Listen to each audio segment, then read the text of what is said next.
8:41 minutos, 7:41 en las Islas Canarias. Momento de empezar nuestra tertulia de lujo hoy con Mario Noya sin barba. ¿Qué tal está usted, Mario Noya?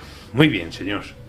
Y con pues el último fichaje que hemos hecho en el mercado de invierno, a quien hemos decidido traer antes de que Arabia Saudí haga una oferta y nos lo arrebate, que es don Daniel Lacalle. ¿Qué tal está usted? Muy buenos días, muchas gracias. Gracias por invitarme. Bueno, encantadísimos y honradísimos de tenerle aquí en esta mesa de tertulia. La verdad es que llevamos, desde que Trump ha llegado a la Casa Blanca, una especie de empacho informativo donde cada noticia es tapada con la anterior.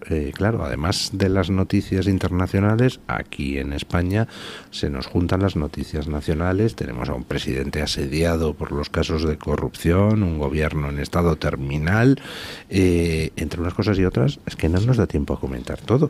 Así que, forzosamente, pues hay que elegir. Y como aquí en esta mesa, pues a diferencia de lo que pasa en mi casa, pues el que mando soy yo, pues elijo empezar con un tema que ha despertado mucha polémica: los aranceles. Don Daniel Lacalle, que está el Partido Socialista, está Sánchez diciendo: ajá, Trump nos va a machacar aranceles. A ver, ¿qué dicen los de Vox? ¿Qué podemos decir los que, no siendo de Vox, pues sin embargo sí entienden temas económicos? ¿Qué pasa con todo este tema arancelario? El mayor arancel que sufre la industria, la ganadería y la agricultura española se llama Pedro Sánchez. Eso es lo primero que tenemos que saber. O sea, la ganadería, agricultura e industria española está completamente asfixiada por una fiscalidad, unas normas, algunas que vienen desde la Unión Europea, y por una regulación absolutamente dañina y contraproducente, además aleatoria, porque se le ponen aranceles a las empresas norteamericanas, pero luego se subvenciona, por ejemplo, a Marruecos o a otros países, ¿no? Por lo tanto, lo primero que tenemos que saber es que el mayor arancel que tienen la industria y la ganadería y la agricultura española es Pedro Sánchez y una Unión Europea que se nos está presentando en los medios de comunicación como una especie de adalid del libre comercio. Y la Unión Europea pone muchos más aranceles a las empresas y a los productos norteamericanos de lo que pone Estados Unidos. Por lo tanto, lo que nosotros tenemos que entender es que Donald Trump se plantea los aranceles desde un punto de vista de un arma geopolítica y geoestratégica, en la que lo que está buscando es equilibrar la balanza. Porque, claro, cualquier persona que nos esté oyendo o viendo ahora mismo sabe que mira por la ventana y no ve vehículos norteamericanos, y que va al supermercado y no compra huevos o carne norteamericana. Eso no es una casualidad, esos son aranceles. Por lo tanto, o sea que Europa lleva poniendo años aranceles a los productos americanos. Más. De hecho, si tú ves, yo lo puse el otro día en mis redes, la tabla de aranceles efectivos de la Unión Europea a Estados Unidos comparado con los aranceles de Estados Unidos a la Unión Europea, son muy superiores los de la Unión Europea a Estados Unidos, ¿de acuerdo? Entonces, tenemos que entender que se está creando una narrativa en la que la posición de Donald Trump se considera que es muy malvada y proteccionista, y sin embargo, esto es muy típico de Europa y de los medios de comunicación y del debate político, se está obviando otra realidad, ¿no? Que es que los aranceles no los ha inventado Donald Trump, ni los ha fíjate qué curioso, hemos tenido 4 años de una administración, la administración Biden, que ha aumentado los aranceles que había previamente y nadie ha dicho nada.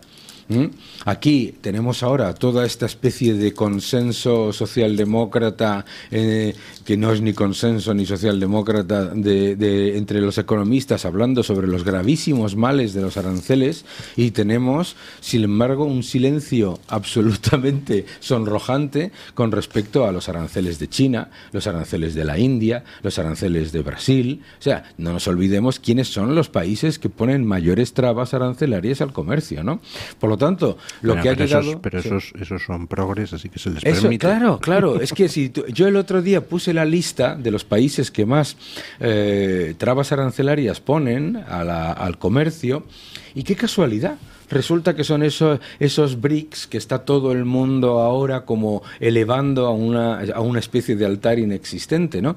Entonces yo creo que simplemente lo que tenemos que ser conscientes es que tenemos que levantar nuestras barreras a nuestras industrias, a nuestro comercio, a nuestra agricultura y dejar de utilizar la industria, la agricultura y la ganadería como una especie de forma de acabar con el sistema nuestro, el europeo, porque es que no nos olvidemos, la Unión Europea se creó para defender la industria, la ganadería y la agricultura, y se ha cargado la industria, la ganadería y la agricultura, que eso no es fácil de hacer, ¿no? Por lo tanto, yo creo que hay que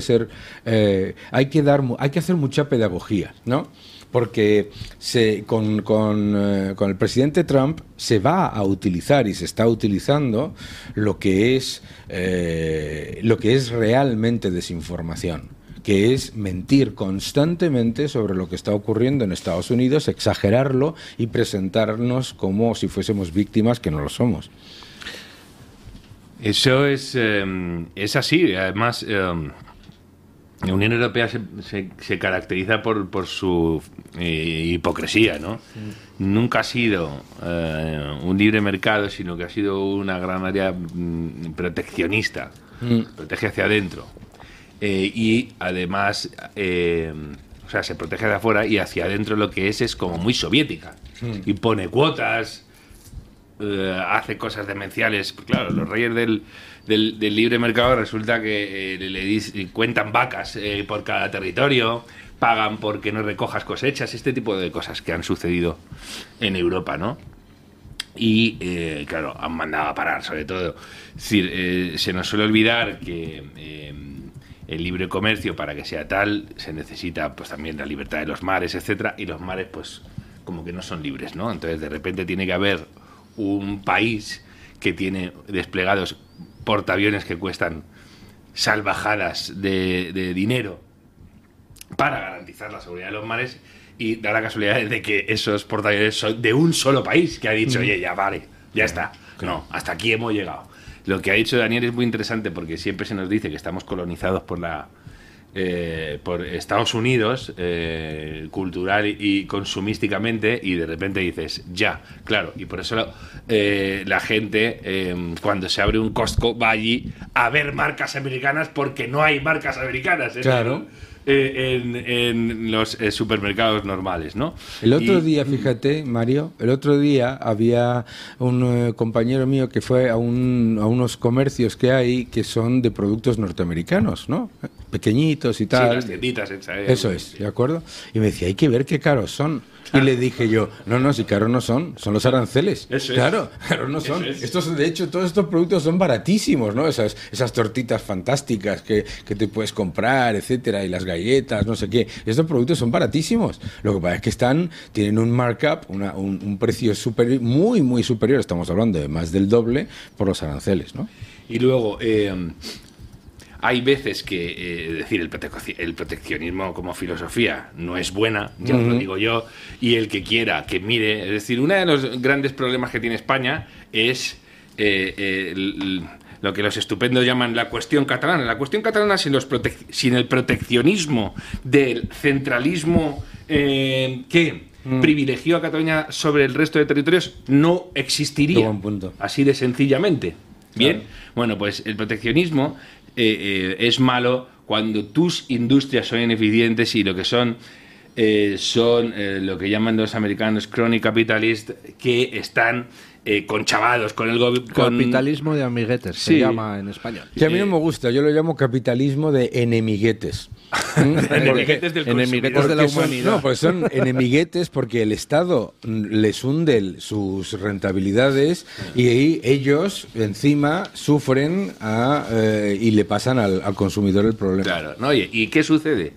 Que para ese tipo de industrias no es relevante, de hecho, si funcionan bien o mal. Lo relevante es estar de acuerdo, estar en sintonía con los gobernantes, con lo cual su producción no es buena. Claro. Pero cuando se habla de Estados Unidos, no estamos hablando de lo mismo, igual que cuando se habla del campo español, etcétera. Entonces, de repente dices, ¿estás desmantelando industrias esenciales? Para nada, porque claro. No te estaban mandando un mensaje de que estuvieran desfasándose o de que estuvieran perdiendo el favor popular, sino que hay una serie de decisiones políticas que las están perjudicando. Claro. Por ejemplo, en Europa dicen, no, estamos haciendo una política agraria que tiene dos cometidos. Uno, en clave interna, que es asentar gente en el campo para que no se acabe de vaciar del todo y asegurarles unas rentas. Y dos, impedir que se nos venga todo el tercer mundo aquí. Entonces hay que dejarles que en sus países pues que sus productos tengan un acceso preferencial a nuestros mercados. Pues España se ha despoblado y tenemos todo el tercer mundo. Es decir, no consiguen. Pero incluso si se han logrado cosas delirantes. En Tanzania ha habido momentos que por las subvenciones europeas la leche tanzana era más cara que la leche de Dinamarca. Y entonces los negritos decían, pero yo cómo me las apaño aquí para producir. Es decir, es un sistema como muy demencial, es perverso porque perjudica al final a todo el mundo, salvo a los que están a los que meten la mano en la caja. Claro. ¿Por qué? ¿Y por qué es perverso? Porque nosotros miramos todo eso y decimos, pero qué incompetencia, qué irresponsabilidad, le echamos la culpa a la incompetencia. Esto no es incompetencia, esto es diseño. Esto es diseño. Esto es que hay un objetivo de decrecimiento por parte de unos activistas que han cooptado las instituciones europeas y, por lo tanto, la destrucción de la industria de la ganadería y la agricultura no son casualidades, son políticas. Y lo más importante... Algún mal pensado diría que es que hay mucho político europeo trabajando a sueldo de China, pero eso lo dirían los mal pensados. Pero fíjate qué curioso, además, con el tema de los aranceles, como cuando hablas con los agricultores, yo tengo mucha relación con algunas asociaciones de agricultores, los agricultores no le tienen ningún tipo de miedo a los aranceles de Estados Unidos. Los agricultores lo que están es asfixiados por las políticas que han venido del gobierno de Sánchez. Eso es lo importante. Y lo importante también es recordarle a nuestros queridísimos amigos repartidores de carné de liberal que cuando estamos hablando de comercio internacional tenemos que hablar desde un punto de vista completo en el que estás hablando de realismo político. O sea, el concepto liberal de si un país tiene medidas proteccionistas, peor para ellos, nosotros tendremos productos baratos y ellos se fastidiarán, suena bien en teoría, hasta que hay toda una estrategia diferente que tiene muchos otros objetivos. Y el caso de China en particular es, vamos a ver, Estados Unidos sabe, el presidente Donald Trump lo explica perfectamente, y dice, tiene dos talones de Aquiles.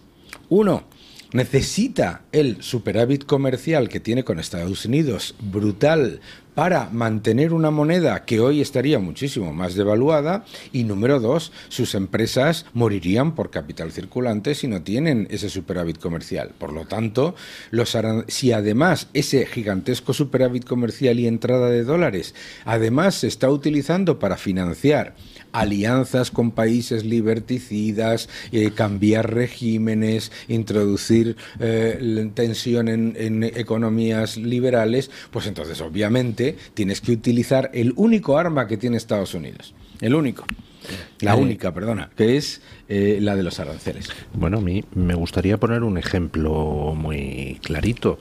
¿Las restricciones al libre comercio son malas? Pues en general. Sí, claro. Ahora bien, comprarle hidrocarburos a Rusia como si no hubiera un mañana es tolerable. Es decir, imponer a Rusia sanciones para decir, oiga, vamos a dejar de comprarle hidrocarburos ya, porque es que con eso está financiando el esfuerzo militar contra Ucrania. ¿Sería malo o sería bueno? ¿Sería una restricción al libre comercio? Pues claro, porque es que está utilizando el dinero del comercio Putin para matar ucranianos. Oiga, no me fastidie. Pero fíjate, por ejemplo, la profunda hipocresía, ¿no? Se dice, vamos a ver, vamos a ponerle unas sanciones a Rusia para que no financie con la venta de hidrocarburos su guerra contra Ucrania, excepto el gas. Sí. ¿What? Claro. ¿Sabes? Claro. Y porque aquí el señor que se presentó ayer en el Congreso como el adalid del libre comercio, Pedro Sánchez, y de la paz en Ucrania, hemos multiplicado las importaciones de gas ruso. Claro. Porque se metió en una crisis diplomática con Argelia, ¿sabes? Eso es. Y entonces nosotros ahora dependemos más del gas ruso, que viene de eso. Lo que pasa es que, ¿sabes lo que se ha hecho? Esto a mí me encanta. Entonces, ¿qué es lo que se ha hecho? Se dice, no, es que no es gas ruso, porque es de una empresa rusa producido en Rusia, pero como no es Gazprom, no es... ¿Entiendes? Como no es una empresa estatal. Como no es una empresa estatal, vamos, y la empresa maravillosa, yo no tengo nada en contra de la empresa por otro lado, y la empresa, claro, le enterrará la risa, porque es una concesión, como es lógico, ¿no? Digamos, porque hay una cuestión muy importante cuando se habla de Trump y demás, que es que todo el mundo le considera un gañán como una especie de gañán con suerte. Y dices, no lo sé, chicos, la de años que tienen que pasar para que se siga con este tipo de análisis tan sofisticado. La arrogancia y la ignorancia. Es brutal, la fatal arrogancia que diría. Es brutal, ¿no? y me recuerda que a mí me reventaba, cuando yo era un chaval, me reventaba. Con Reagan. Venías claro. aquí a España y todo lo que leías, da igual, porque el gran problema de Europa es que los medios de comunicación, sean de izquierdas o de derechas, los partidos sean de izquierdas o de derecha, nadie entiende al Partido Republicano. El Partido Republicano no tiene nada que ver con un partido de centro-derecha europeo, es un partido conformado por libertarios y soberanistas. Entonces, ¿qué es lo que pasa? Que ese maniqueísmo y ese esperpento con el que se califica a los presidentes republicanos en general es una vergüenza. Es una vergüenza porque es que porque además es de una arrogancia. Pero no es solo. ¿Sabe usted a mí lo que más me gusta? Y es que me entra la risa porque como tengo más años que un loro, yo viví la época de Reagan. Claro. ¿No? Y entonces ahora veo a gente dice, es que Trump, ojalá fuera tuviéramos Reagan, un claro. Reagan. Y digo, pero vamos a ver, que cuando Reagan estaba en el poder hacían befas, mofas de él. Era una campaña inmisericordia. ¿Qué pasa siempre? Le sacaban audios de fuera de contexto para machacarle como hacen con Trump. O sea, es siempre Comparaban lo con el mismo. mono, ¿os acordáis del mono este que tuvo como compañero de fatigas en una película? Pero no solo con Reagan, Bush.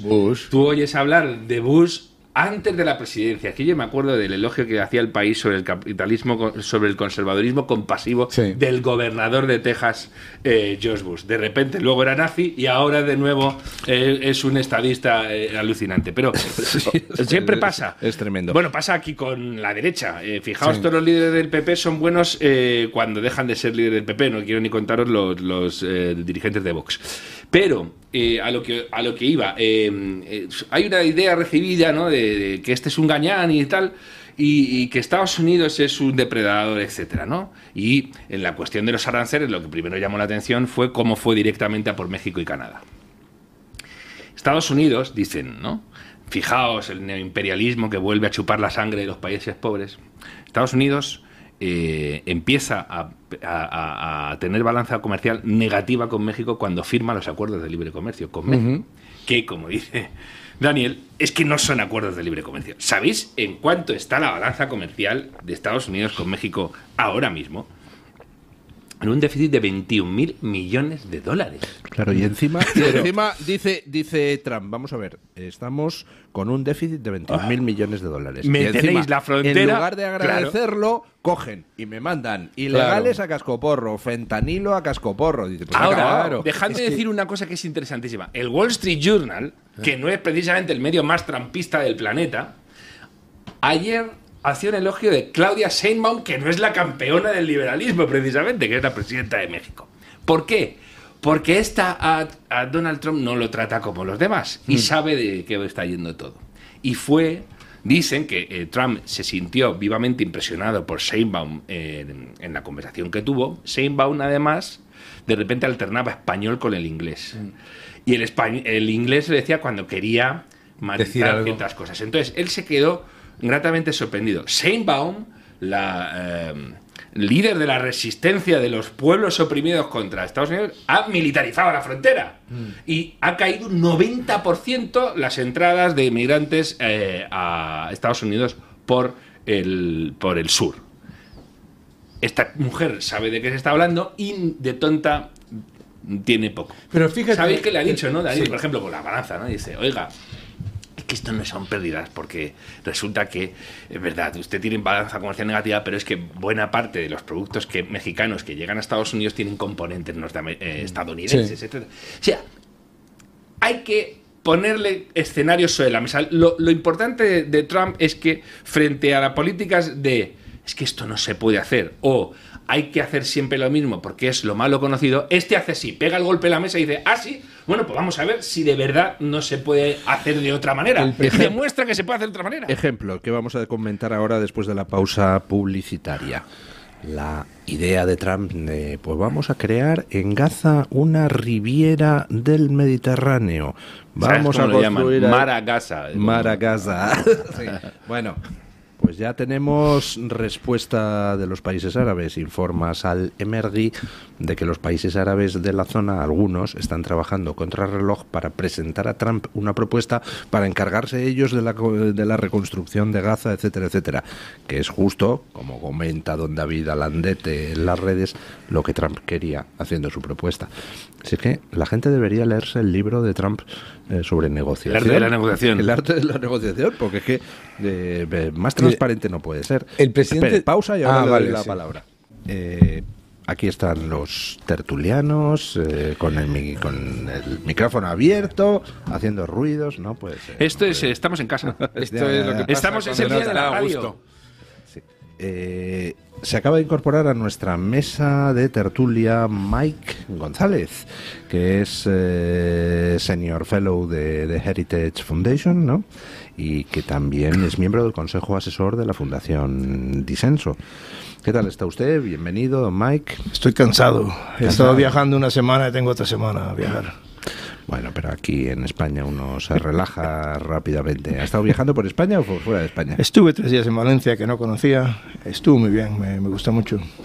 Bueno, don Mike presenta esta tarde, ahora nos dirá dónde, pues un libro que se titula Marxismo de nueva generación, que es y cómo combatirlo, escrito por el propio Mike González y por Catherine Cornell Gorka, y con prólogo de Santiago Abascal, en traducción de la Fundación Disenso y de New Direction. ¿Dónde es la presentación, don Mike? Creo que es en un lugar de ingenieros. No, a mí me llevan, pero se lo voy a leer ahora. Ya está. Ya todas las plazas están tomadas, desgraciadamente.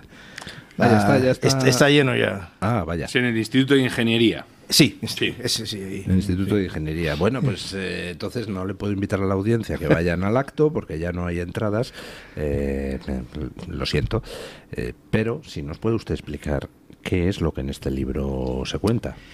Mire, ahora es que cae muy bien con lo que está pasando ahora porque es un relato de Katie y yo, hacemos un relato de cómo fue esta larga marcha a través de las instituciones, cómo la izquierda en los años 60 se dio cuenta que el proletariado no iba a hacer revolución. La lucha de clases ya no funcionaba. La lucha de clases no funcionaba nada y se propusieron, como se llamaba, The New Left, la nueva izquierda, se pusieron a buscar un proletariado alternativo. Esa es la frase de ellos. Y encontraron las razas, no solo las razas, pero las minorías raciales y sexuales. Cosas inmutables. Y pasaron también de la obsesión económica que tenía Marx y los peores marxistas a un entendimiento más cultural y acapararse, a infiltrarse en las instituciones. Sí, o sea, partíamos de una situación donde el marxismo había vivido de la dialéctica explotador-explotado basada en la lucha de clases durante mucho tiempo. Entonces, al desaparecer con el desarrollo económico capitalista, eso de esa dialéctica explotador-explotado, porque desde luego un obrero americano vivía muchísimo mejor que muchos ricos chinos o rusos, pues entonces había que buscarse otro explotador y otro explotado, ¿no? Eso mismo. Y fue sobre todo en Alemania y en Italia donde el explotado obrero no tuvo ningún interés en hacer revolución. Yo creo que la excepción es España. Yo creo que aquí en España sí el obrero era revolucionario, sobre todo en Asturias. Pero no lo comprendo muy bien. Corríjanme ustedes porque no comprendo el contexto. Yo estuve en la cuenca minera el año pasado y le pregunté a un asturiano amigo por qué esa gente no vota en Vox. Me dijo, no, nunca votarán. Pero sigue siendo roja y lo será toda la vida. En Asturias es fundamentalmente una situación literal de constante financiación por parte de subvenciones a una minería en la que la actividad la desapareció hace muchísimo. No existe. Exacto. Pero en el resto de España yo diría que es distinto, ¿eh? Sí, pero de lo que dice Mike, en España no hubo proletariado en sentido muy importante, pero en las cuencas mineras y en el País Vasco sí que hubo un sector obrero fuerte y fue donde el PSOE, que era un PSOE poco socialdemócrata, no se parecía al SPD, era revolucionario. El PSOE tuvo un líder en la República que le llamaban el Lenin español, los suyos. El UGT, ¿no? La gente de la UGT, Largo Caballero. Mi abuelo era el UGT. Eso es. En España hubo la gran diferencia en términos revolucionarios que hubo en España en la primera mitad del siglo, el primer tercio del siglo XX, fue el anarquismo, que aquí sí fue muy fuerte. Sí. Entonces le pregunto yo a vosotros, que sois españoles, aquí en España el obrero sí fue revolucionario. El obrero solo fue revolucionario en zonas muy localizadas. Es que también tienes que entender que España es una economía muy diferente a otras. España pasó fundamentalmente de ser una economía agraria casi directamente a ser una economía de servicios.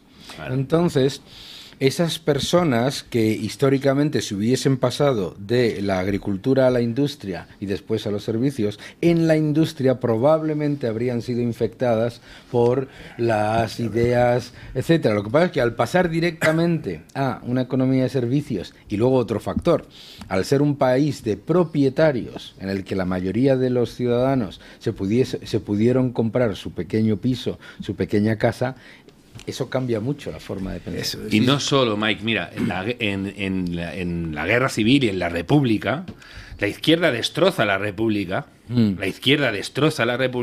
y hay un enfrentamiento tan fuerte que en la guerra civil, dentro de la guerra civil, luego hay guerras civiles en la izquierda. Sí. La izquierda aquí se dedicó a exterminar a los rivales de izquierda. Sí. Y el comunismo libertario... Sí. Fue una amenaza de primer orden, la CNT, el sindicato anarquista, fue una amenaza de primer orden para la República. Fueron los primeros en alzarse contra el poder republicano que era de izquierdas. Y ahí hubo enfrentamientos muy fuertes entre comunistas y socialistas y anarquistas. Por eso preguntaba, porque comprendo mucho más la situación alemana e italiana, que en los años 20 los obreros querían mejores condiciones, pero no tenían ningún interés en destrozar la sociedad. Claro. Entonces, en los años 60, los marxistas decían, es que el obrero tiene conciencia falsa y hay que cambiarle la conciencia. Sí. Entonces empiezan en los años 60 a acapararse las instituciones culturales, como las universidades, las medias, los museos, todo.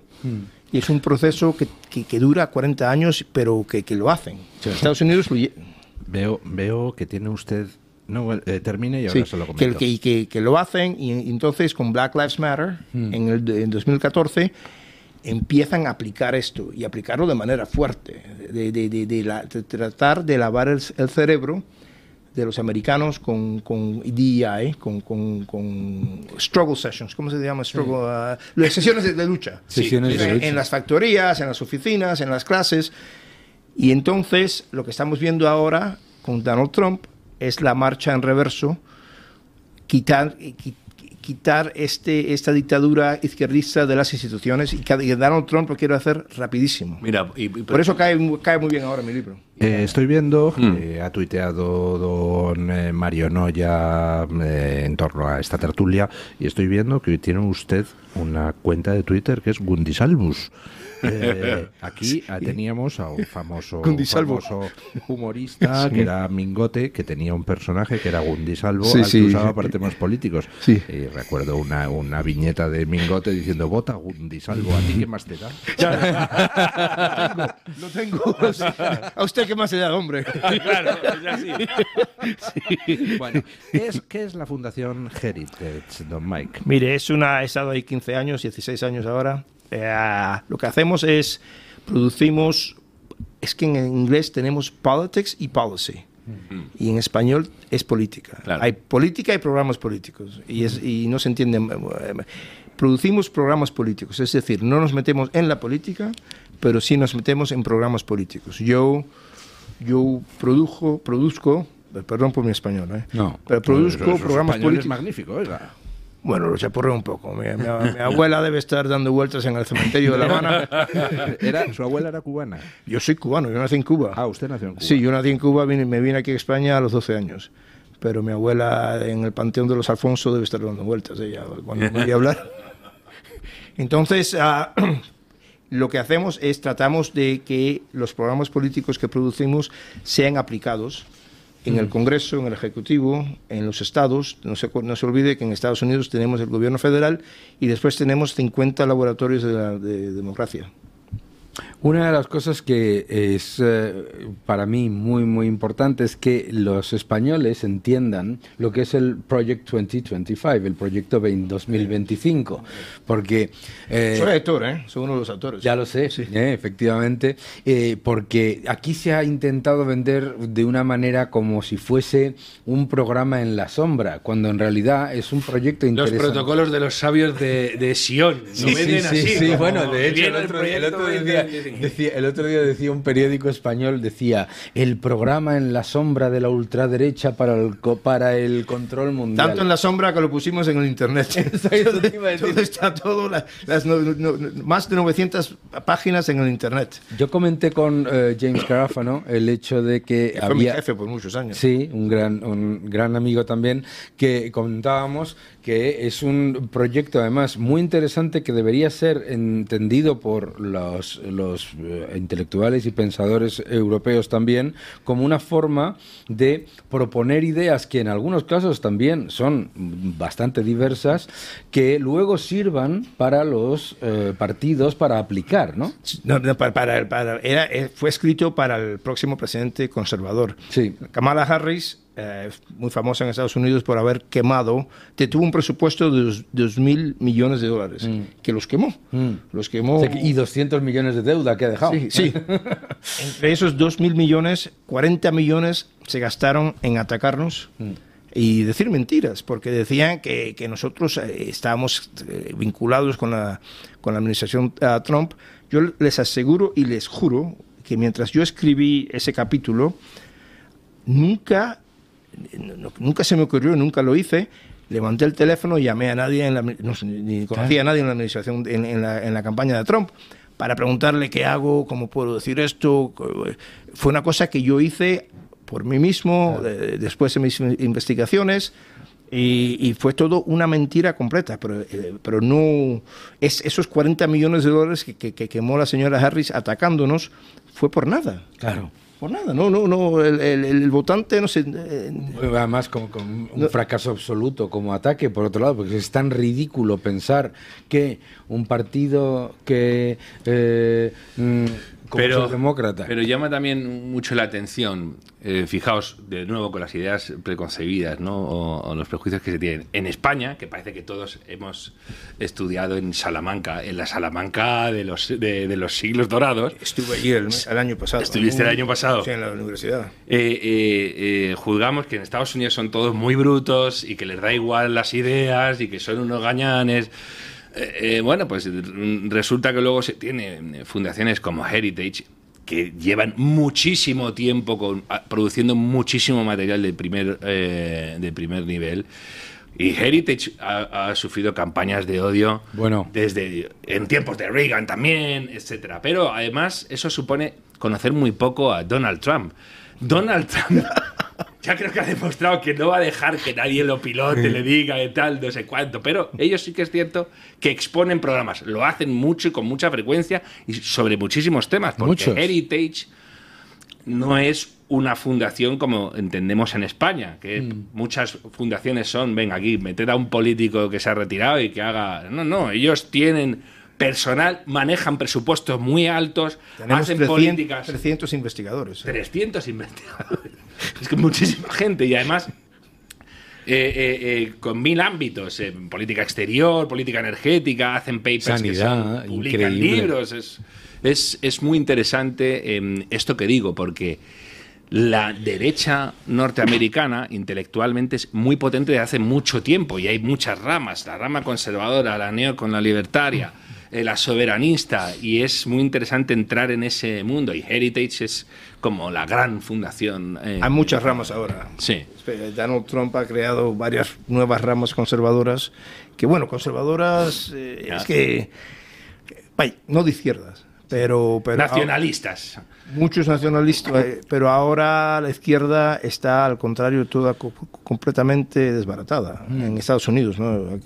Está sin líder y están haciendo errores tremendos. Increíble. Porque Donald Trump va muy rápido Claro. y no saben cómo reaccionar y no han jugado defensa por muchos años. Está practicando la guerra relámpago y además con maestría. Electroshock. ¿No te parece, Electroshock. Mike? Y la izquierda está loca, pero loca. ¿No? Como decimos en Estados Unidos es un país 50-50, 50-50. Ellos están luchando por asuntos que son 80-20, Sí. por el lado 20. Sí. Claro. Pero yo ahí tengo una Mike, pregunta, porque Estados Unidos efectivamente es una sociedad que está 50-50, pero ahora estamos viendo al destaparse todos los gastos de USAID, Sí. etcétera, Eso es. que ese 50-50 se ha alcanzado gracias a que la izquierda progre en Occidente ha vivido dopada con dinero público. Ahora que se elimina o se va a eliminar todo eso, ¿en cuánto se va a quedar ese 50-50? Porque yo tengo Bueno, la sensación de que- es que han hecho lo imposible. Donald Trump está a los últimos... CBS ha dado un sondeo la semana pasada que Donald Trump ahora está a 53, que nunca lo ha estado. Nunca lo estuvo Biden y Donald Trump nunca lo ha estado en 53. Ahora está a 53. En esa batalla, ¿no?, en la que ahora mismo la izquierda está perdiendo en tantos niveles, el más importante yo creo que es precisamente el haber intentado parar la auditoría del gasto público. Porque claro, ¿qué es lo que puede pensar qué es lo que puede pensar un votante demócrata al que la subsecretaria de Estado, la ex subsecretaria de Estado de Defensa, le dice, pero ¿qué hacen ustedes exigiendo que nosotros demos información sobre dónde gastamos, ¿no? Es que no se dan cuenta de la arrogancia que tienen. Claro. No se dan cuenta, es que... Pero eso es pelucizante. Otro asunto es el de hombres jugando en equipos de mujeres. Ese es 80-20. Sí. Y se ponen a defender esto. El otro es esta cosa de USAID. Sí.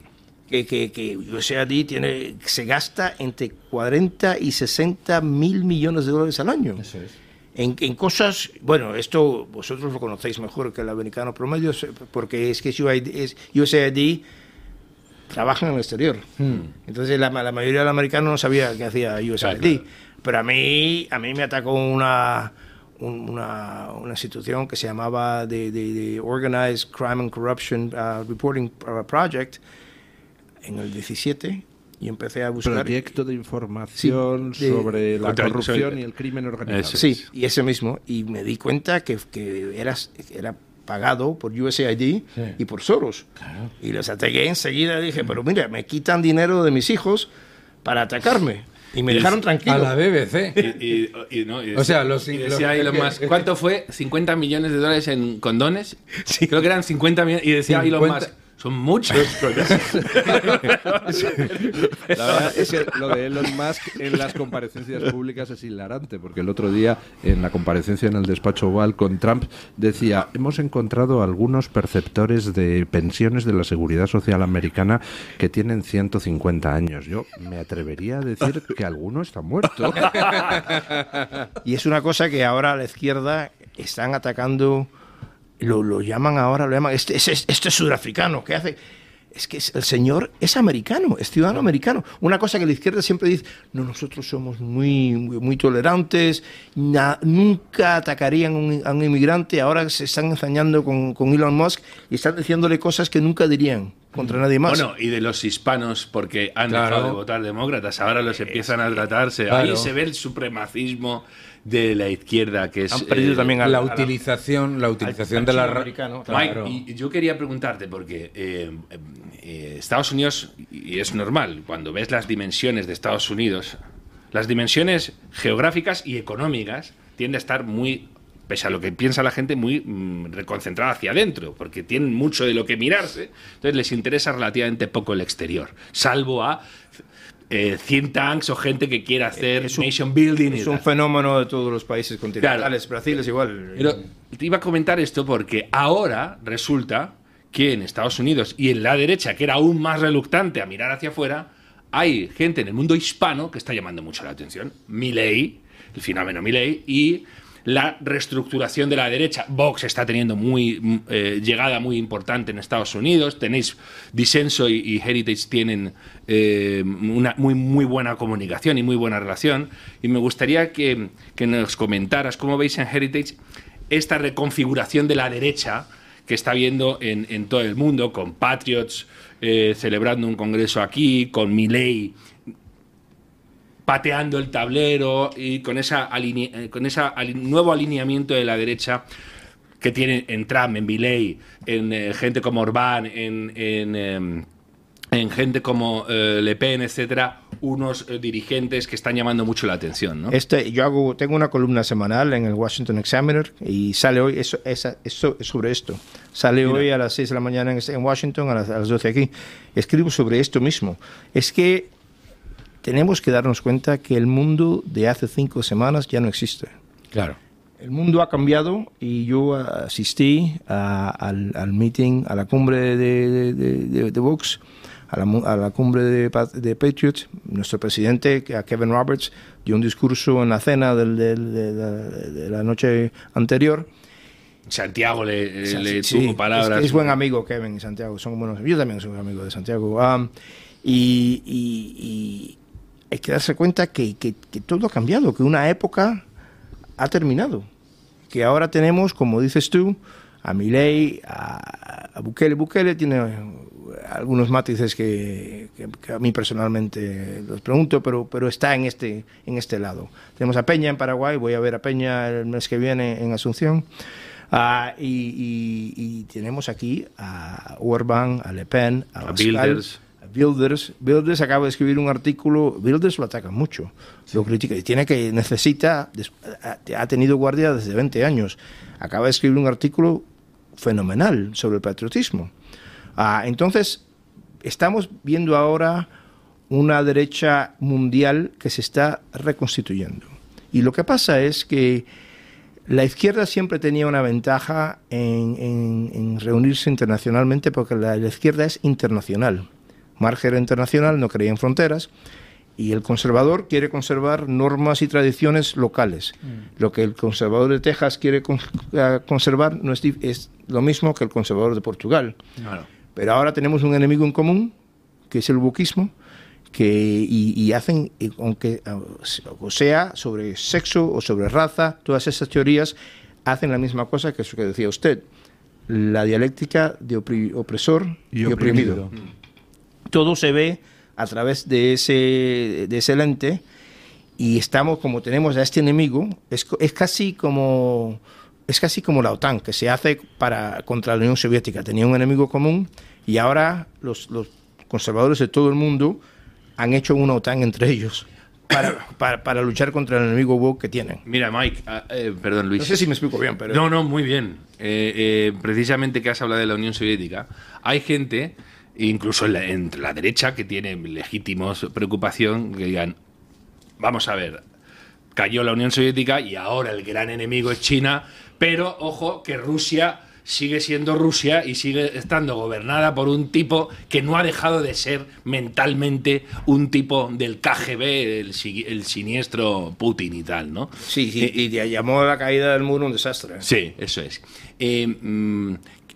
¿qué tienes que decir tú ahí, ¿no? A los que temen que precisamente la emergencia de China lleve a que frente a Rusia se hagan aproximaciones que pueden ser al final perjudiciales para Occidente, para la causa de la libertad, para la causa Estados Unidos, incluso de las derechas, de las nuevas derechas. Putin es un adversario al Occidente importante, al cual se tiene que tener cuenta, pero John McCain llamaba a Rusia, ¿cómo se dice? Una gasolinera con armas nucleares.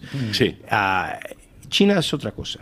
China tienen ambiciones y tienen alcances muy diferentes a los de Rusia. Rusia es más tosca, más cuando actúa, no actúa con... Es que China, hay que darse cuenta que China... Más sofisticada. Mucho más sofisticada. Se ha metido... Hay un ejemplo que comento en mi libro de La dictadura infinita sobre China, que es cuando Portugal en 1975, al calor de la revolución de los claveles, un poco después de 1975, le dice a China, bueno, que os devolvemos, si os parece, la colonia de Macao. Y la contestación de China les dejó estupefactos. Dice, no me la devolváis. No, os la quedáis, la administráis. Eso sí, fírmame un papel diciendo que reconoces que la soberanía es mía y que cuando yo te la reclame me la devolverás. Y efectivamente así lo hizo Portugal. Y 25 años después, China dijo, ahora sí, ahora ya estoy preparada para que me devuelvas Macao. ¿Qué país sería capaz de, si le ofrecen devolverle un territorio que considera suyo, decir, no, quédatelo, tranquilo, ya hablaremos?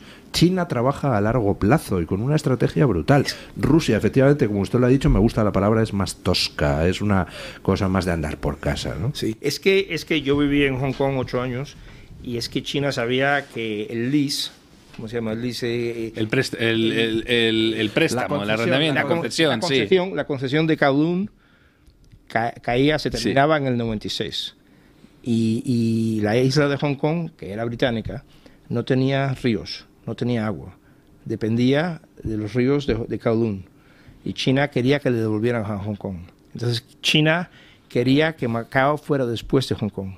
Entonces sabían que iban a tener negociaciones con el gobierno británico, que las tuvo con Margaret Thatcher. Les dijo, no vamos a renovar el lease, la concesión de Kowloon. Kowloon va a revolver a ser China y las 8 millones de gente en Hong Kong se van a morir de sed en 4 días. Margaret Thatcher trató de ver si podía poner cosas de desalinizadoras. Desalinizadoras y no fue practicable, entonces tuvo que darle.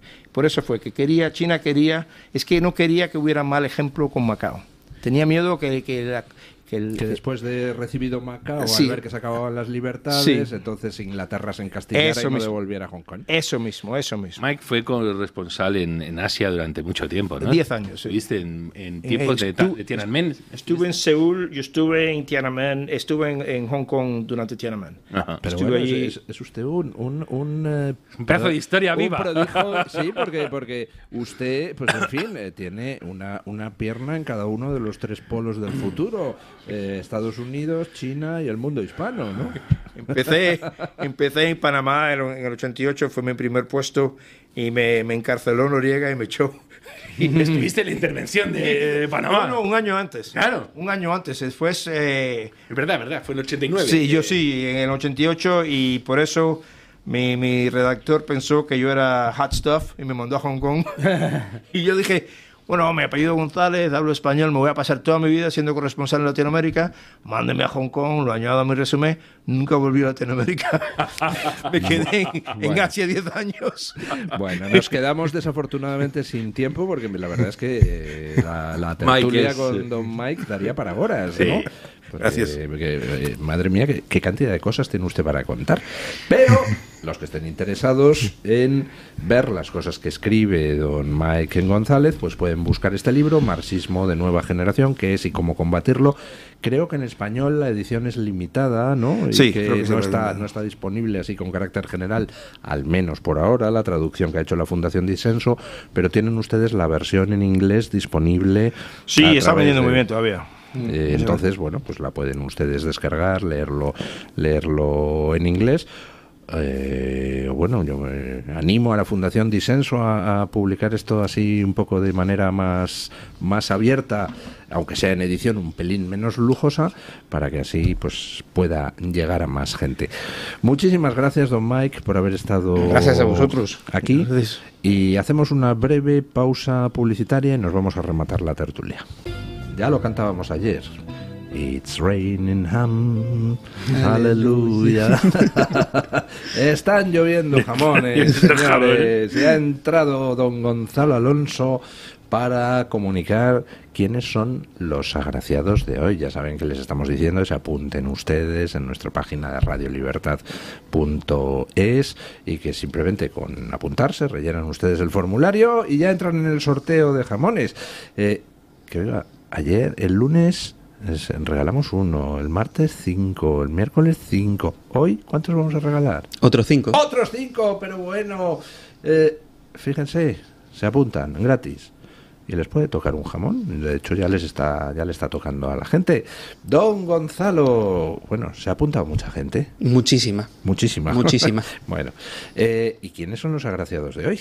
Pues hoy tenemos ganadores de Orense, Madrid, Barcelona, Jumilla y Hospitalet. Jumilla, hay algunas excelentes bodegas allí. Una vez me hice una visita a Jumilla.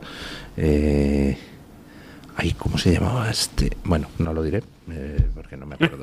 Pero había una bodega magnífica que tenían un vino de uva Syrah, que es una variedad muy curiosa. Pero no me acuerdo, se llamaba La Ermita. No me acuerdo. Bueno. Los ganadores. Sí. Vamos a ello. De Orense, María José Vázquez. Madrid, Marisa Madrazo Herrero. Barcelona, Juan Fernando Alemani. Jumilla, Pedro José Madrid Cánovas. Y Hospitalet, Juana Sánchez Cano. Bueno, pues muchísimas felicidades a todos ellos. ¿Quieren ustedes que les toque un jamón? A ver, don Daniel, usted se ha apuntado al sorteo. No me ha apuntado. No le va a tocar, claro, es lo que me pasa. Que dice, nunca me toca la lotería, y dice, a ver si juega. A ver si juega. Claro. Yo me sabía ese de los dos vascos que dice, oye, Pachi, que te ha tocado la lotería, ¿no? Y dice, 2 millones de euros, ¿no? Y dice, lo he jugado. Exacto.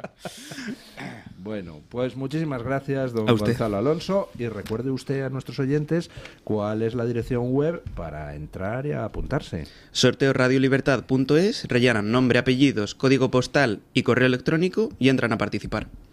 Bueno, sorteoradiolibertad.es. Ahí tienen ustedes el formulario. Y mira, pues te puede tocar un jamón. Muy fácil. Muchas gracias. A ustedes. Bueno, comentábamos sobre las estrategias de negociación de Trump y habíamos dejado pendiente el tema de lo de Gaza, donde Trump coge, pues igual que con México y Canadá, dice, voy a poner aranceles del 25%, y entonces los otros dicen, bueno, a ver, ¿qué quieres? Y los retira. Pues con lo de Gaza coge y dice, voy a hacer la riviera del Mediterráneo y todos, ¿pero qué dice este imbécil? ¿Qué ideas tan peregrinas? ¿Qué no sé qué? Y ya están los países árabes de la zona haciendo una contrapropuesta para encargarse ellos de reconstruir Gaza, que probablemente pues era lo que Trump pretendía desde el principio, ¿no? Claro. Es esa manía de la izquierda progre desde hace siglos de a todo el que le lleva la contraria presentarle no solo como malvado, sino además como imbécil, ¿no? Sí. Con lo cual la pregunta es, vamos a ver, vale que a tus oponentes les presentes como malvados, pero si les presentas como imbéciles y resulta que te han ganado, ¿en qué posición te deja eso a ti mismo? Bueno, pues siguen cayendo en lo mismo y a Trump le presentan como si fuera idiota, como si tuviera ocurrencias estúpidas. Claro, fíjate qué diferencia entre cómo lo ha reflejado la prensa, los medios de comunicación europeos y los de Oriente Medio.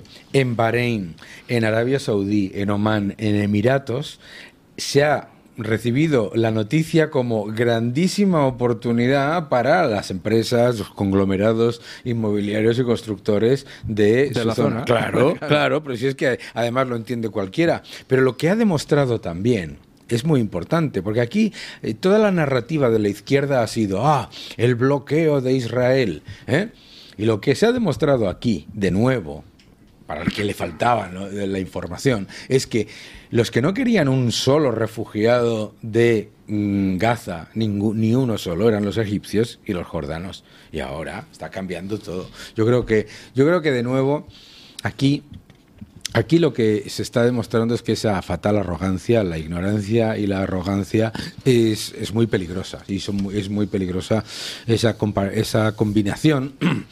Y no nos estamos dando cuenta, lo que acaba de decir Mike González me parece esencial, que el mundo ha cambiado. Y aquí hay todavía una enorme cantidad de personas, probablemente bien intencionadas, que piensan que el mundo va a volver a 1985, que son como esos fans de ABBA que piensan que se van a reunir, ¿no? Bueno, pues aparte de, ¿sabes? Menos mal que no. Es que usted no lo sabe. Don Daniel es un absoluto loco de la música. Yo sé mucho. Voy a hacer otro programa para eso es cierto. Que tenga que ver con música. Es más, sus libros de economía los salpimenta con citas de grupos musicales. Que claro. Este tío está loco. ¿Qué música le gusta? Toda. No, yo soy... Bueno, toda, pero sobre todo soy de rock. De rock. De rock de verdad. Es que un día no de rock, de eso que aquí llaman rock. ¿Y qué disco se llevaría a una isla desierta? Disco que yo me llevaría a una isla desierta. El favorito de todos. Physical Graffiti de Led Zeppelin. Como más es doble, estoy haciendo... Zeppelin. Sí. Es que cuando se anima hasta canta. Es un hecho. Eso es un dato. Es viral. En la cuestión de Gaza, de nuevo lo que ha hecho ha sido hacer que todo el mundo piense otras cosas. Que deje de atascarse que si la solución 2 estados, que si no sé qué y que si no sé cuánto. Y en hacer siempre lo mismo. Por ejemplo, Gaza ahora mismo tiene unos niveles de destrucción alucinantes. No sé si es como no sé si leí. Hemos publicado ahora en Vox un informe que se publicó en US News Syndicate, que yo no sé si es el 70% de la infraestructura de Gaza ahora está destruida. ¿Qué sucede? ¿Se va a volver a hacer lo mismo otra vez? ¿Vas a volver a reconstruir Gaza para que vuelvan a utilizarla como plataforma de lanzamiento de ataques genocidas contra Israel? Entonces, de repente, Trump ha dicho que se acabó, que es que encima les estáis pagando las reconstrucciones. Decidme más cosas. Y hay sobre el tapete un montón de ideas. Hay gente que le está pidiendo que tome en cuenta el Sinaí, que está vacío, que es limítrofe con Gaza y que permitiría generar ahí una especie de colchón, una buffer zone entre Israel y los terroristas gazatíes, ¿no?, que hay en Gaza. Hay otros que están diciendo Jordania, que tiene una gran mayoría de población palestina y que está vacía, dice, oye, y ahí estos que son palestinos tampoco tienen interés en acoger gente. ¿Qué sucede? Que Hussein dice, lo que me faltaba a mí, Hussein, el rey Abdalá de Jordania, dice, es tener más problemas de ese tipo. Pero la mujer, la esposa, la reina Rania es palestina. La reina Rania de Jordania es palestina. Y Trump, ya digo, está reconfigurando el tablero y está diciendo, oye, en Israel hay gente que dice, estos son territorios en disputa y si seguimos con lo mismo, pues vamos a dar pie a que los que quieren volver a Gaza puedan volver a Gaza, a que en lo que se llama aquí Cisjordania, Judea y Samaria, haya más lo que se llaman asentamientos, que son comunidades israelíes, etcétera. Dicen, oye, aquí de lo que se trata es de tener estabilidad. Y otra gente que te dice, se está perdiendo, con los palestinos se está haciendo algo excepcional. Normalmente los pueblos, países, estados que pierden una guerra, o sea, que lanzan una guerra, la pierden con todas las consecuencias. Preguntadle a un alemán si Alemania notó las consecuencias de perder una guerra. Había alemanes en toda Europa y ahora no hay alemanes en ningún sitio que no sea Alemania. La gente no sabe por qué ¿Sabes qué se hizo con los alemanes que había en Rumanía, que había, que en toda Alemania? Forzoso. ¿Sabéis qué pasó? Bien, en Chequia, Praga era casi más alemana que checa. ¿Hay alemanes en Praga que no estén de turismo? No, ¿verdad? Entonces, hay un montón de consideraciones que se han dejado de tener en cuenta con los palestinos, refugiados. Porque hay una agencia para los palestinos y otra para el resto del planeta. Es decir, para el 1% de los refugiados del mundo hay una agencia que encima tiene un montón de dinero y que está haciendo muchísimo mal. Eso es. Y para los demás, o sea, ¿por qué hay siempre un excepcionalismo palestino? Entonces ha llegado Trump y ha dicho, se acabó esta broma, vamos a reconfigurar esto porque no vamos, lo que está claro es que no vamos a volver a. Y eso es lo que quiere lanzar él como idea. Hay una cuenta de Twitter que recomiendo, ya lo he recomendado alguna vez seguir, que es la de Gabriel Yerushalmi, la cuenta @defensa_Israel, que está muy bien porque da noticias serias, contrastadas sobre lo que pasa en Oriente Medio, todo este conflicto, y que publicaba ayer por la noche una noticia que llega de Turquía. Ahmed Davutoglu, que es el ex primer ministro de Turquía y actual líder del Partido del Futuro turco, dijo ayer que Turquía es el sucesor legal del Imperio Otomano, que los habitantes de Gaza siguen estando bajo soberanía turca y que no tienen ninguna otra ciudadanía y que por tanto los habitantes de Gaza deberían celebrar un referéndum para unirse a Turquía y ser considerados una región autónoma bajo Turquía hasta que se establezca un Estado palestino. Comenta Gabriel Yerushalmi. En fin, éramos pocos y parió la abuela, ¿no? Ojo, pues don Luis, un momento, porque ahí hay poca broma. Israel, cuando nace Israel, efectivamente son restos del poder otomano. Y bueno, previamente pasados bajo mandato pero británico. un momento, bueno, es que aquí viene la madre del cordero. Los británicos, cuando tienen el mandato, dicen, ¿y ahora qué hacemos? Y dejan la legislación otomana en buena parte de las cuestiones que se tienen que dirimir allí. Ellos siguen con la legislación otomana. Y hoy en día sigue habiendo legislación otomana en los territorios en disputa. Así que ojo con lo que dice el amigo Davutoglu, porque alguno se va a arrancar ahí. De nuevo, aquí se tiene en cuenta esta otra que se nos olvida en Occidente. En el mundo islámico se piensa muchas veces en términos islámicos, mucho más que en términos nacionales. Y si alguien enarbola esa bandera, cuidado con tomárselo a coña. ¿Por qué Jerusalén es tan importante? Jerusalén jamás, nunca, jamás de los jamases ha sido capital de ningún imperio o país o estado o lo que quieran ustedes islámico. ¿Qué sucede? Que le han dado la importancia simbólica ahora a la cuestión de Jerusalén y por eso es tan relevante la cuestión palestina. Pero mirad si es crucial hablar o tener el marco mental de los musulmanes, que Arabia Saudí, cuando ve que Jerusalén y que el monte del templo empieza a tener gran importancia, dice, un momento. Y dicen, ojo, el Corán no dice que Jerusalén sea la mezquita en la que Mahoma fue al cielo y dejó al borrico buraco. Porque para ellos sabéis que el templo, el monte del templo y lo que es ahora el Muro de los Lamentos es donde Mahoma dejó el caballo y se hizo un viaje al cielo y cosas de estas. Y Arabia Saudí recuerda, eso no está en el Corán. Y dice, Arabia Saudí dice, eso no está en el Corán. Hablan de la mezquita de Al-Aqsa y eso quiere decir que hablan en términos de localización geográfica, pero que no es... que no señala explícitamente al Quds, Jerusalén. Fijaos, o sea que a nosotros estas cosas que nos parecen de delirio, por cierto, Mahmoud Abbas, o sea, los mismos que te dicen, aquí no ha habido nunca presencia judía, y lo dicen en serio, luego se presentan también como campeones del cristianismo, y Jesús, por eso para ellos es palestino y no es judío, pero los mismos que dicen, no, aquí no hay pruebas arqueológicas de que haya habido jamás judíos, te dicen que eso es islámico porque Mahoma se hizo un viaje en burro al cielo. Y tú dices, ¿pero estamos locos o qué? Claro. Bueno, pues a lo mejor estamos locos, pero resulta que cuando eso se transforma en una medida en una idea fuerza que lleva a gente a matar, cuidado con no tomar en serio lo que esta gente pretende, etc. Y Turquía, a lo tonto, se está haciendo con un montón de poderes, porque se le están cayendo los grandes enemigos. Se fue Assad, Rusia está como está, Irán está como está. Ha colocado un gobierno títere en Siria, etcétera, etcétera. Así que con cuidado.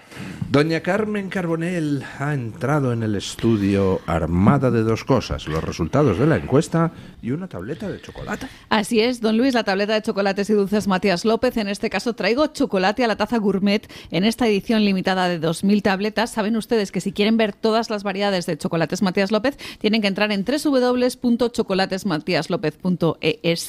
Allí tienen pues el chocolate blanco, el chocolate tostado, el chocolate capricho, el chocolate con leche y chocolates negros con diferentes porcentajes. Este, que es chocolate a la taza, tiene un 63% de cacao y se puede tomar de dos maneras. Simplemente pues como si fuera un chocolate negro, porque es bastante agradable al gusto, o si lo quieren lo pueden diluir en leche y además no hace falta hervir la leche, porque como no tiene harinas ni espesantes, no es necesario y esto facilita mucho pues tomarlo de esta manera. Chocolate a la taza, por ejemplo, al estilo francés, que lo toman un poquito suave, muy diluido, o si lo quieren pues un poquito más gordito, más espeso, le ponen más cantidad de chocolates Matías López. Bueno, nosotros en este programa regalamos una tableta de chocolate al mejor de los contertulios de esta mesa. Son los oyentes de YouTube los que dan el privilegio de llevarse esta tableta, y hoy, que es el Día Mundial de la Radio, don Luis, un día tan señalado, se lo lleva don Daniel Lacalle. Hombre, nos vamos haciendo profit, como a mí me gusta. Exacto. Que es Yo se lo daría a doña Carmen Carbonell, que el otro día acertó la porra en lo que dijo, porque ella dijo, el Madrid 3 goles. No dijo los que iba a meter el City. Es verdad. La verdad es que... Don Julio dijo, me está mirando Don Julio, y dice, yo dije la otra parte. Exacto. Así que la mitad de la tableta media. Qué maravilla esto. ¿Vale, yo no doy nada, a mí me anda tú. Yo no doy nada. ¿Qué dices tú aquí? El Mario así me gusta, asegurando los derechos. Exacto, nada de comunismo, hombre. ¿Somos comunistas aquí o qué? Esto es propiedad privada. Qué maravilla, chocolate a la taza no me puede gustar más. Oye, yo tengo que levantar aquí una petición, cuidado, sospechas de tongo. José Calauche dice en Twitter, un día más los jamones van casi todos al norte de España. ¿Es verdad que los jamones han ido casi todos al norte? No, hombre, ha habido ¿qué es el norte? ¿Zaragoza es el norte? Ha habido en Zaragoza. Hombre, Zaragoza es el norte. Ha habido en Jumilla, ha habido en Córdoba, Jumilla, en Madrid, en Alcobendas, si no me equivoco. O somos pocos los que escuchamos desde el sur, o las bolas miran al norte. Bolas calientes también. Mañana se lo contamos a Gonzalo Alonso. Bueno, les traigo los resultados de esa encuesta que lanzábamos esta mañana. Ya saben que pueden votar en la comunidad de YouTube, lo que ahora se llama publicaciones, en el chat de YouTube y en Twitter. Y en concreto me quedo con los resultados de Twitter porque es la red social que más le ha gustado a Luis del Pino, y sobre todo porque es una pregunta relacionada con Elon Musk, con ese departamento de eficiencia que han inaugurado en la administración de Donald Trump. La pregunta es la siguiente: en relación con el trabajo de optimización liderado por Elon Musk en Estados Unidos, ¿habría que aplicar en España el mismo escrutinio a todas las subvenciones públicas y acabar con todo el gasto no estrictamente necesario? Sí, no y no lo sé. Señores, es que era una pregunta muy fácil, yo creo, ¿eh? 99% de los encuestados apuesta por el sí. Hay un 1% que dice que no. Yo creo que es un error menstrual. Me gustaría hacer la investigación. Que no, hombre, que alguien que se equivoca se lía, que es muy larga la pregunta o algo así, porque vamos, yo creo que es como de cajón. Y hay un 0% que vota por el no lo sé. O sea que la gente lo tiene bastante claro. Don Luis, le leo algún comentario que me he encontrado por aquí, como por ejemplo este de Santiago Orue, que apuesta por el sí y sobre todo que haya escarmientos públicos. Que esto también está muy bien. Es, como se solía decir, leyes ejemplarizantes. Pues él apuesta por desamortización rollo Mendizábal, así de fuerte vamos. Bueno, José Manuel Quesada dice que hay que levantar las alfombras del gasto público, hay que buscar, ¿no? Para que en un momento determinado pues tengamos claro a dónde van nuestros dineros, los dineros públicos, ¿no? Los que pagamos todos los ciudadanos a través de impuestos. Dice Simanares que cree que ese escrutinio de gasto se terminaría convirtiendo en otro chiringuito más. Esperemos que no. Miocid, como dice Milei, aquí hace falta una motosierra grande. Mamen dice que son varias motosierras las que hacen falta. Y me quedo con un comentario de Fernando Carrasco, que nos dice que por experiencia, en una empresa privada en la que no ha habido una revisión, casi que sobra el 30% de personal, y que en el caso de la empresa pública o participada sobra entre el 60 y el 75%. Añade que eso si la empresa es necesaria. Si no es necesaria, entonces sobra el 100% del personal. Martín Varsavsky, el empresario argentino, bueno, yo creo que tiene nacionalidad española. Es español, tiene nacionalidad española, sí. Está promoviendo una iniciativa, sí, para denunciar los desmanes de de la administración en España y se está encontrando con bastante resistencia. Claro, imaginaos, ¿no? Aquí hay sujetos a los que no se puede calificar si no se quiere pasar la noche en el calabozo, como el Garramantas que está ahora, bueno, ahora, en los últimos eones de líder de la UGT. ¿Lo habéis oído, no? Sí, claro. Yo soy radicalmente contrario a recortar impuestos. Claro. Claro. Claro, ¿cómo no va a ser radical? Claro. Claro, porque ¿quién paga las gambas aquí? Claro. No, pero si además aquí ya ellos han entrado en la narrativa de vender esa idea de que todo lo que tú pagas en impuestos vuelve a la sociedad. Por lo tanto, pero vuelve a la sociedad pasando por 5.000 millones en Agenda 2030, 5.000 millones en asuntos económicos, que es lo que me gusta. Pasando por David Sánchez. 10.000 millones. ¿Con qué compra el pan David Sánchez? 10.000 millones. ¿Qué pasa? ¿Se lo regalan? ¿Tú sabes que gastamos 10.000 millones en transición ecológica?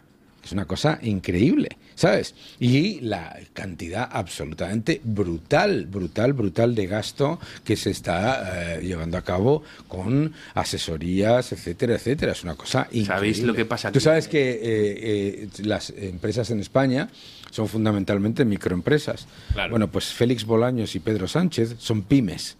Claro. De la cantidad de gente que tienen contratada.